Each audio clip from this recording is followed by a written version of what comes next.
Қазақстан мұсылмандар діни басқармасы Батыс Қазақстан облысы Орал қаласында орналасқан Әл-Азхария қайырымдылық мекемесі негізінде құрылған қыздар қарилар орталығы баршаңызды келіп жеткен қасиетті Рамазан айымен құттықтайды.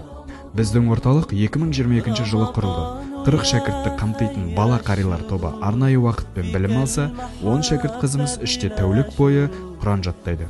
Сонымен қатар рухани тәлімдік ұлттық құндылыққа негізделген дәрістер өтіледі. Орталықта 2 қари ұстаз, 2 тәлімгер ұстаз, 1 психолог мамандары қызмет атқарады. Ғимаратымыз 14 қызға жабдықталған жатақханадан, асханадан, 2 дәрісхана мен 2 ұстаздар бөлмесінен тұрады. Күн тәртібіне сай әртүрлі дәстүрлі рухани шаралар тұрақты өткізіліп тұрады.